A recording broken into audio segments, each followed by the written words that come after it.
It's a sad morning. I'm going to tell you why. Everybody go, oh, this is a sad morning, because this is number 7. It's the final message in our series that we've called Uncharted. And I'm so excited about this morning's message. Seriously, we're going to unpack some things, but this is one of my favorite accounts in the whole Bible, and we're going to dive right into that. On the island of Malta in the Mediterranean Sea, and some of you have been there, there's a museum. And in that museum, and it's near St. Thomas's Bay, named after the St. Thomas, before doubting Thomas. And in that museum, tucked away in the back of that museum, there's 4 anchors. And these anchors were discovered in 1960 by divers that dove down just off of a sandbar. And they came up with these anchors. One of them has an Egyptian inscription on it from the twin gods that the Egyptians worship. It's of Egyptian origin, obviously. And if these anchors could talk, they would tell you an incredible story. About 2,000 years ago, there was a shipwreck at that very spot. And they would tell you about a ship that had 276 exactly passengers on it. Most of those were prisoners. It was a grain ship. It was carrying grain from Egypt, from Alexandria to Rome. It was supposed to get to Rome, but it never made it. These anchors, if they could talk, they would tell you an incredible account of what happened on that fateful day. In fact, the 2 weeks that they were in a storm of cyclonic dimensions, a hurricane storm if you're in the northern hemisphere. And they would tell a story in particular about one person that was on board that ship, and his name was Paul. We would know him as Paul the Apostle. And how Paul knew about this, what was going on. And Paul was a prisoner by choice, not a prisoner like the other 270 or so prisoners, but Paul was a prisoner by choice on his way to Rome by choice to have an audience with Caesar. And I want to pick that up in the book of Acts chapter 27. And these will come up, and you can follow along if you want to in your Bible. But it's amazing the detail that the author of Acts, who is the physician Luke, he wrote Acts, would have been on board that ship with another man named Aristarchus, and of course Paul. And I've called this message this morning Anchored, because if those 4 anchors could talk, they would tell you something, and we're going to look at what I believe that they would tell you this morning. In Acts chapter 27, you see the Apostle Paul going from a very chartered life. He's got the charts of his life laid out. He's a Jew in in Jerusalem. It's all mapped out for him if he stays that course, but he has a radical encounter with the Lord Jesus Christ on the road to Damascus, and his whole course changed from charted to uncharted. And he steps into this by choice, like I said. If he only conformed, he could have been somebody, but he has a mission to take the gospel from Jerusalem to Rome. In the natural, he was not a prisoner, he was a free man, but by choice he becomes a prisoner. In Acts chapter 27, in verse 9, we're going to read some of this, but not all of it because of time.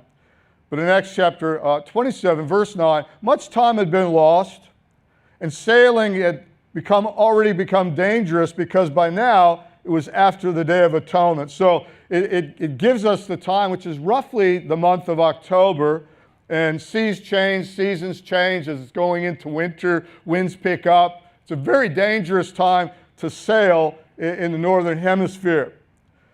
And so it says that, so Paul warned them, verse 10, men, I can see that our voyage is going to be disastrous and bring great loss to ship and cargo. Now, you got to remember that this was not a passenger vessel that they were on. They changed ships, and they were on a cargo vessel loaded with grain. So it wasn't like a cruise ship, which was made for passengers' comfort. This was a very uncomfortable thing for the 276 people. That's quite a big group of people. And a very big church if it was a church. And they're all loaded on this relatively small ship.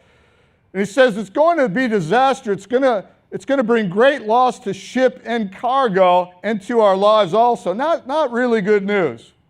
Most of us don't want to hear from a pessimist.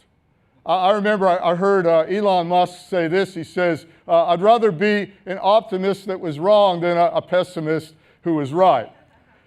And so he's bringing this, but the centurion, verse 11, the centurion, now this is a Roman centurion. He's in charge of a legion of troops in the Roman army. This is a real commander. He's of the Augustinian regiment, the Bible tells us. Quite a prominent man of authority, a Roman legion, and a centurion, so he's a leader of leaders. He's the captain of the ship. He's the one that's going to call the shots on this voyage.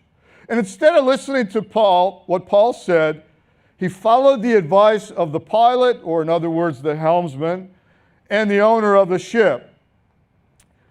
So we identify here 4 different people right away that are in somewhat have a voice on that ship. We identify firstly the centurion. Again, he's the captain. He's got one mission. He's got an agenda, and that's to get these prisoners to Rome. He's not so much interested in the cargo as in the grain. It's not his ship. He's not gaining any profit for it. He's there. He's on a mission. He's a soldier. Get the prisoners to Rome. That's in his mind. Whatever it takes, we're going there. And then the next person that's mentioned there is the owner of the ship. The owner of a ship has the agenda to make a profit. He's paid for the ship. I don't know what kind of insurance policies they had back then, but he wants to get that ship to Rome, offload the cargo, and get the money. Thank you. He's got an agenda, and that's to make a profit and not to lose his ship. And then we see the helmsman, and they didn't have a rudder on this particular ship. I researched it, but they had like 2 big oars at the back of the ship, and this man's responsibility was not his own agenda. His agenda was whatever the centurion, the captain, tells him to do, whatever direction that we're supposed to go, that's his job, steer the ship. And then finally, the 4th person that's here is the Apostle Paul. And Paul has an agenda, and Paul's agenda is God's agenda. Paul is taking orders not from the centurion, not from the owner of the ship, but Paul's agenda is to follow God, to obey God. We've got to get to Rome. I am going to Rome. An angel had appeared to him way back in Acts chapter 23 and says, you must go to Rome. You've got to preach the gospel there. You've got to get your audience before Caesar. He'd already had an audience before the governors, Felix and Festus, and some of these other Roman officers. And now he says, I demand that I go to Rome. So they're on their way to Rome, but they're going to encounter this huge, horrific storm. You know, there's no way in life that we're going to get away with no storms. You're either going into a storm, going through a storm, or you've come out of a storm. There's no way that any of us are going to escape the storm. But in that storm, there are voices. There are voices from well-meaning friends. There are voices from society. There are so many voices now on social media. The voices of conspiracy theories and, the voices of government. There's voices all around. The question is, who are you going to listen to? Because it's not so much what you're going through that's going to determine the outcome or your destiny. It's who you listen to as you're going through that storm. And so I want to identify for us 4 anchors that are voices that you can listen to that will stabilize and give you some traction and give you some way to bring stability into your life in the middle of the uncharted, in the middle of a storm. So these 4 anchors that we're going to look at this morning are there to help you stabilize your life as you're going through the storm, so that you know, I must listen to these voices and I must at least nail these 4 things. And these 4 things are all in this particular account here, and they're critical in the middle of a storm. They all begin with D except one, but it's got D in it so that you can remember it. And so I want to give these things to you. I think about if on a ship like the one they were on, probably the most unglamorous piece of equipment, if you will, would have been an anchor. Again, if the anchor could talk, if the anchor was personified, I know one thing the anchor would probably say: quit throwing me in the water and trying to drown me, for goodness sakes. And if the anchor could talk, what a life. You know, the water's cold, the water's deep, got to go down there into the unknown. If the anchor were a person, it'd be a terrible job to have. If these anchors could talk, this is what they would tell you in the middle of the storm. I heard about this particular seafaring student that was going through trying to get his seafarer's license, and so he goes before the instructor, the old instructor who'd been a skipper and had been a sailor all of his life, and he's going to give the final exam for this particular student. And then he says to the student, okay, you're in the boat. He says, we go out, there's a big storm, it's coming up. It's a Category 1. That's big. What are you going to do? And the young man goes, sir, I'd throw out an anchor. He goes, okay, fair enough. It's a Category 2 now. It's even bigger. The waves are about to crash over the ship. This is like 50, 60 knot winds. What are you going to do now, son? Sir, I'd throw out another anchor. Okay, fair enough. Well, now we got a Category 2. This thing's got 100-kilometer-an-hour winds. The waves are crashing well and truly over the ship. What are you going to do now, son? Sir, I'd throw out another anchor. The old guy says, where are you getting all these anchors from, son? He says, the same place that you're getting all these storms from. And sometimes, I think that was a better joke than you laughed, but that's okay. Doesn't worry me at all. Just keep on going. So, when you're in the storm, who are you going to listen to? The 4 anchors. Number 1 is the anchor of decisiveness. Make a decision. You know, there's nothing worse than being indecisive, in my opinion. I like what somebody had said. I forget who it was, but I think it was the CEO of Nike. And he said this. He said, solve it right or solve it wrong. But solve it. Either way, make a decision. Every time that you're going to decide on something, you know this could be a wrong decision.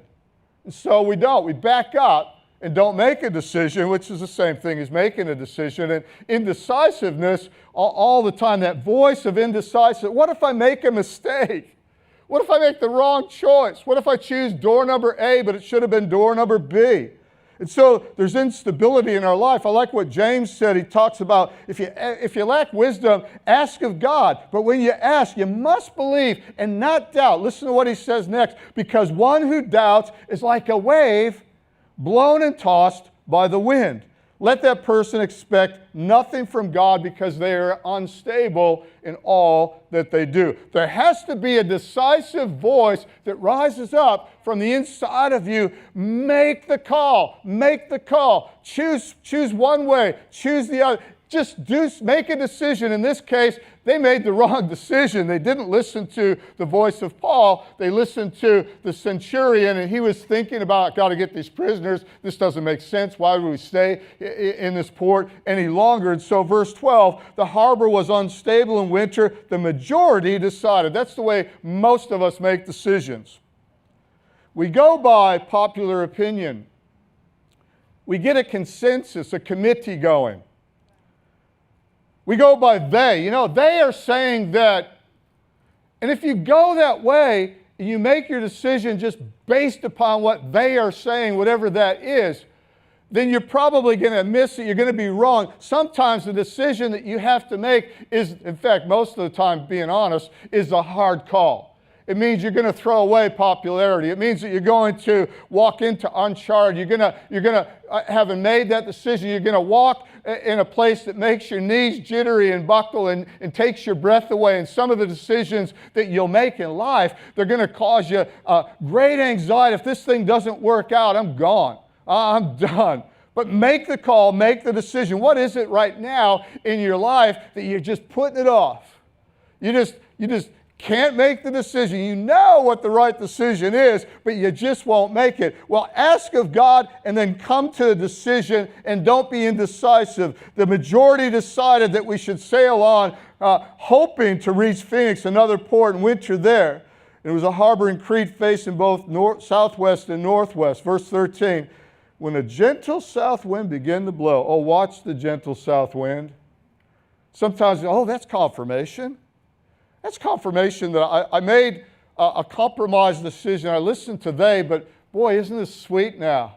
It just seems like everything's starting to work out. So a gentle south wind begins to blow, and they saw their opportunity, so they weighed anchor, and they sailed along the shore of Crete. Now, I don't have time to go into this, but if you grab a map, you can study and you can look at all of these islands, where all of these things are. And so they're going, trying to stay on the lee side or out of the wind side of the island of Crete. And they're sailing along. Verse 14, but very long wind of hurricane force called a northeaster. So this wind starts howling down from the northeast, and it sweeps across the island. The ship's trying to stay on the other side of that. Verse 15, but the ship was caught by the storm and could not head into the wind.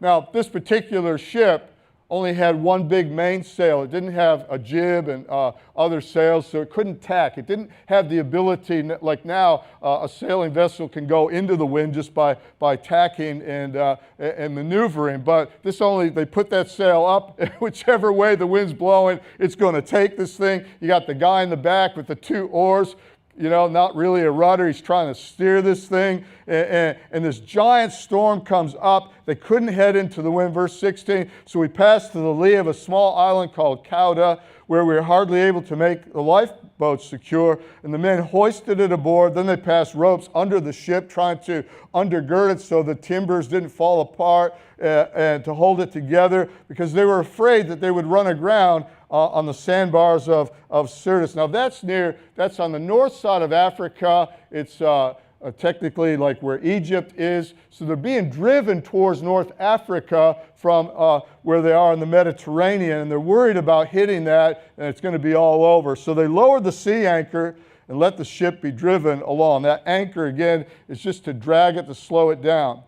We took such a violent battering from the storm that the next day they began to throw the cargo overboard. Now the owner's probably going, great, there's my profit right there. I'll be lucky if I keep this ship that cost me everything. But now the grain starts to go overboard. They threw the tackle. On the third day, the ship's tackle, that's tables, chairs, everything that they had for fishing, all that goes overboard. Verse 20, when neither sun nor stars appeared for many days, the storm continued raging. We're going to find out that they were 2 solid weeks in this hurricane conditions on this small ship.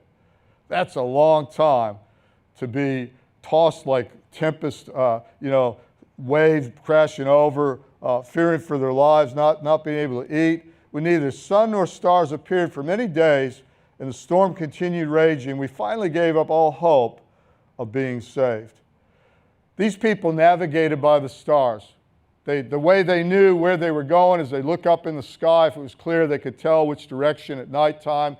They had different instruments, and they would measure that. They'd know where they were going. They can't even get their bearings. They are totally in uncharted ground. That might be where you're at right now. I don't know. If you've lost your bearings, you're in the middle of a sky that's clouded over. You got winds howling against you. Everything is all hell is breaking loose in your life, then this is for you. And listen to what Paul says there. After they had gone a long time without food, Paul stood up before them and said, men, you should have taken my advice. Now, I don't think it was an I told you so deal. I don't see that in the Apostle Paul. Nobody likes somebody that says, yeah, I told you so if you'd listen to me. It wasn't one of those moments, but he's trying to say to them, look, there is a voice that I have heard from the voice of God. Now, I am just telling you what God says. Now, if you'd have listened to me, you would have listened to God, and God would have steered us out of this, but you didn't do it. You should have taken my advice not to sail from Crete, and then you would have spared yourself this damage and loss. But now, that was then, verse 22, but now I urge you, keep up your courage, because not one of you will be lost, only the ship will be destroyed. Figure that one out. You're all going to make it, but the ship isn't going to make it. The ship's going to be destroyed. I'd be thinking, wait a minute, we're out in the middle of this ocean, and we are so dependent on this ship. It's kind of like being way out in outer space in a spaceship, and you're all going to make it, but the spacecraft's going to be destroyed. How does that work? Tell me how that one flies. I don't get it. There are a lot of ships in your life that are going to be destroyed, but you're not going to be destroyed. There are friendships that you're into right now that shouldn't be in your life. I had a lot of friendships that weren't really friends. The saying that really applies to this whole account in the waters, fair weather friends. When the sailing is nice, the soft south wind is blowing, they're all there. They're patting you on the back. Attaboy, atta girl. There's nothing like having a little Bible study with you. There are friendships that are going to get destroyed for you to get over to where you got to go. There are also partnerships. People that you should have never partnered with because they weren't partners, even though they called you partner. Back where I come from. Hey, partner. Hey, buddy. How's it going? You get in because you got so much in common. You both don't like the boss. That's a big one to base a relationship on. I've watched people get all wrapped up in the companies where I worked in adulterous situations because they had so much in common. You two don't like the boss. Me neither. So let's get together, have some coffees, talk about that common thing that we have, and form some kind of a partnership. Well, that ship has to be destroyed for you to survive. There's only one ship that needs to go over that you need to be in, and that's the Lordship of Jesus Christ. And sometimes God's sailing vessel is hardship. The vessel that Paul was on, the ship that God chose to get Paul to Rome, was the ship of hardship. His incarceration was his transportation. It's easy for us in the middle of a storm, in the middle of hardship, in the middle of opposition, in the middle of transformation, to not see that the transformation is your transportation, because God is more interested in your transformation to learn how to love, to learn how to forgive, to learn how to get along with people, to stay the course, to stay the mission. God is way more interested in that than how cruisy the ship is that you're on. And some of the ships have to be destroyed that we have in our life. Am I preaching to anybody this morning? I know this is not good news, is it? This is like, oh my goodness. Number 2, second anchor, smile, say you love me, even though I've told you something that's true but not easy, is the anchor of identity. Listen to verse 23. Last night, an angel of God, get this bit, to whom I belong and to whom I serve, stood beside me. See, slaves belonged to Caesar. 270 plus of those people on board there, they belonged to Caesar. They belonged to Rome. They were criminals of some kind. Paul, albeit a prisoner, was a free man. Isn't it amazing how God chooses a prisoner, somebody that's bound, to loose a whole nation and to go to Rome, the seat of power of that time, the world power of that time. How God chooses someone that's a prisoner, that's bound to loose a whole nation. He was a prisoner on the outside, but he was a free man on the inside. Oh, don't you mistake my chains for being bound and not doing God's will. Don't you think for a moment that just because I'm a prisoner on the ship, that I'm not totally free and totally in the will of God. You are going to find out just how much in the will of God that I am. Whatever it is that's got you right now, your identity might be in your job, But listen to me. Your job doesn't own you. God owns you. Your identity might be in what people or they say about you. But you need to take that back right now, because you don't belong to the opinion of other people. You belong to God, and God's opinion is where you need to put an anchor down, and you need to stand on that. You need to get firm on that. You need to get your identity back. I am a child of God, and to whom I belong is the one that controls my life. He's the one that I listen to. He's the opinion that I really care about. Your opinion, I don't really care about your opinion all that much, to be honest, unless it lines up with God's opinion. Identity is something that's not up for grabs. Identity is an anchor. You belong to somebody. You don't belong to the economy. You don't belong to the pandemic. You don't belong to society. You don't belong to people's opinions. You belong to God, and what God owns, God looks after. Establish your identity. Number 3, the anchor of destiny. You got this? Number 1 was decision.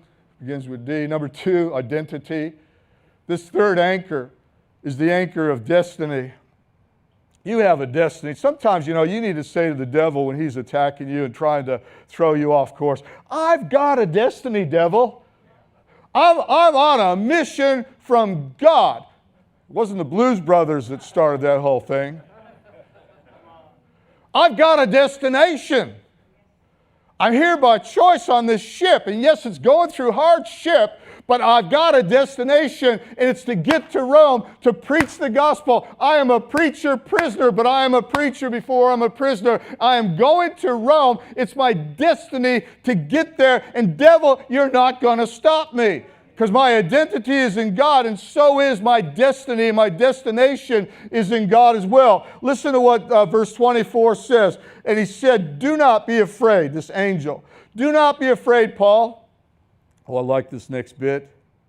You must stand trial before Caesar. And God has graciously given you the lives of all who sail with you. You know what stuck out to me is you must stand. Is there anything that you're standing for right now? Or are you just kind of standing for nothing, just drifting along? I don't want to make any waves. I don't want to lose my fair weather friends. What are you standing for right now?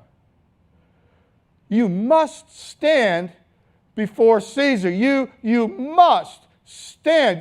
Is there a must stand in your life right now? Something that you are standing up for. It might be social justice. It might be for the weak, for the poor, for those underprivileged people. There must be a must stand in your life. Something like an anchor that you are standing on, because in the middle of the sea, there's nothing to grab a hold of. You're being tossed all over the place. The winds are blowing. There's nothing to grab a hold of. It's got you. There has to be an anchor in your life, a voice that says, stand up right now. Stand up for God. Take a stand against that. Take a stand for that.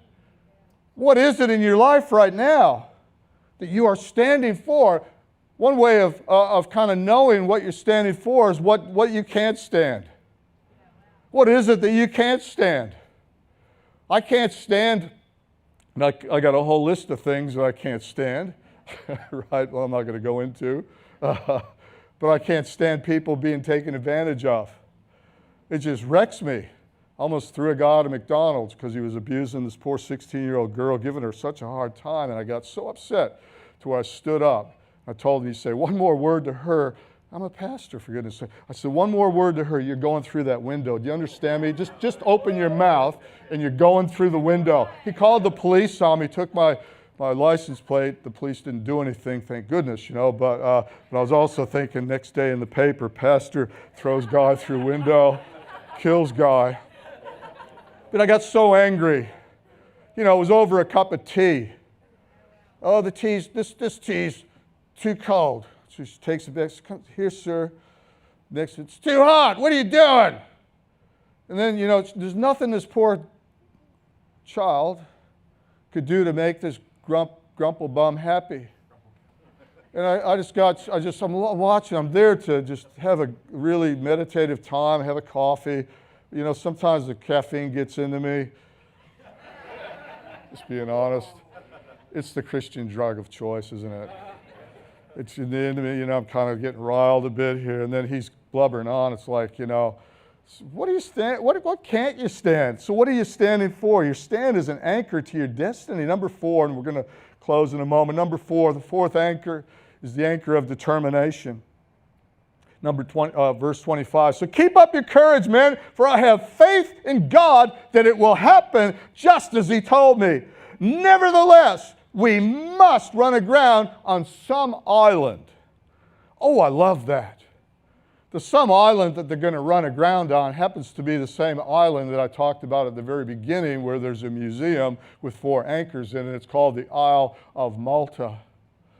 We must run aground on some island. God doesn't say we must run aground on Malta. He doesn't give too much information.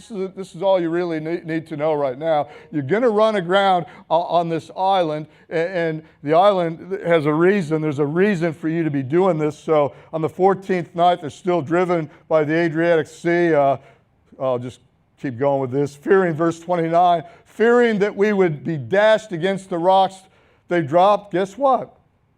4 anchors from the stern and prayed for daylight. Exactly where these divers found these 4 anchors in that museum today is what happened right back here. Those 4 anchors got dropped, and these 4 voices, these anchors, need to be dropped into your soul. And you need to realize right now that you've got to make some decisions in your life, and some ships are going to be destroyed as a result of that. And you've got to reestablish your identity, and then you've got to get your destiny back where it belongs, in God, child of God, daughter of God, son of God, to whom I belong. Take a stand for that, and then have the determination to follow through. It's not going to be easy. There's nothing. If it's a green door, if it's easy, then it must be good. No, there is no door. Usually the things that God's called me to do, there wasn't even a door. I've got to kick it down.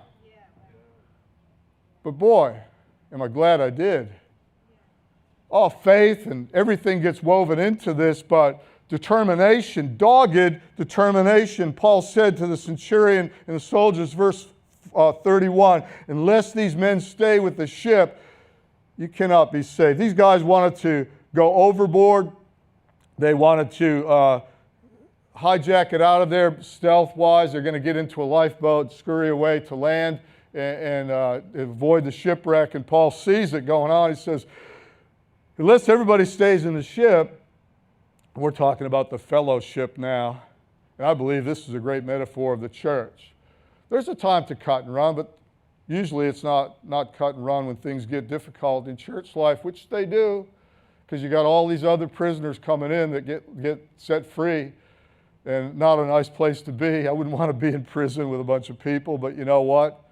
The church is a hospital. The church is somewhat like a prison. All these dysfunctional people, get thrown in one place, and we're all works in progress. We're all being transformed. We're all imperfect. Society's messed you up. The church is trying to fix you up, and guess who gets the blame? The church. I don't go to church. Why not? It's full of hypocrites. Well, yeah, okay. It's got liars in there, adulterers. It's got people that have killed people mentally, maybe even physically. I don't know. But who messed them up? It was society. It wasn't the church. You can't blame the hospital for the sick people. Of course there's sick people. It's a hospital. Maybe you need to get, I don't know, figure it out. My goodness. But you get thrown in. He says, if you don't stay in that ship, you're going to be destroyed. Everybody that stays in that ship is going to make it. Things are going to get tough. There's going to be hardships in there. But determination is perseverance, whatever it takes to get to the destination. I like what James says. He says, count it all joy, brothers and sisters, whenever you face trials of many kinds, because you know that the testing of your faith produces perseverance. That's determination. Verse 4 of James 1. Let perseverance finish its work, so that you may be mature and complete. That's the goal, not lacking anything. The breaking produces the blessing. It wasn't until Jesus broke the bread that it began to multiply. And some of us need to be broken in some areas so that God can bless us and start to multiply what He wants to do through you. You've got to be broken. Some ships, again, need to be broken off. But the hardships usually the vessel that God wants to use to take you through. Paul was so familiar with this. He says, one time I I had rocks hurled at me. They stoned me. 3 times I was in the sea. This wasn't his first disastrous voyage. 3 times he had shipwrecks. One time he says he was in the sea for a day and a whole night, like with nothing to cling to. This is a man that was familiar with hardship, but he kept on going. Why? Because he was determined to fulfill the destiny and let God bring him to where God wanted him to go. In the end, that some island was the Isle of Malta. And on that island where they all ended up was the governor, the Roman governor of that island named Publius. Publius got saved. His father got healed. Paul laid hands on the man. The guy got healed. Then it says it's in Acts chapter 28. You can read it on your own leisure. But the whole island, they brought all the sick, and every one of them got healed. And the end result of that, history records, is that Malta was the first Western country or Western place to become Christian because they got shipwrecked on that island. Because Paul wouldn't forfeit his destiny, because Paul had some anchors. He was anchored by the Lord. I'd like the worship team to come up, thanks. So where are you at right now in your life? And maybe you're in a storm, maybe you're not in a storm right now, but there could be one coming, and maybe you're coming out of one. The winds are starting to blow. Seas are getting choppy. It might be because of COVID-related stuff, but it might not be. What relationships have you got going right now that you just know that's not the ship that's going to take me anywhere in a destiny? I think I need to let that one go. Sometimes it's the only way that God can get through and God can get us on the right course is to let the ship be destroyed. Where are you right now? It's between you and God, but I'm going to pray. If you're listening online, same question for you. Wherever you're at in this world, you might be going through some hardship right now and despising that and going, man, like if there's a God, how come he doesn't just take me out of this, make it all go away? Because if he did that, he couldn't do in you and through you what he wants to do. Sometimes you just need to go through it. But watch what God does on the other side. I know, I've been through many. But I can honestly say at the end of every one of them, I wouldn't trade it for anything. I come out a much stronger person, and other people benefit as a result. I'm going to pray for you right now. I'd like you to bow your head. If you want to pray this prayer together, if you're here and you don't know Jesus, I'd like you to pray this prayer right now, because the first ship that you need to be in is the Lordship of Jesus Christ in the fellowship with the other saints. So if that's you and you want to pray this prayer out loud with us, or you're online right now watching, I invite you to pray this prayer. It's very simple, not a formula.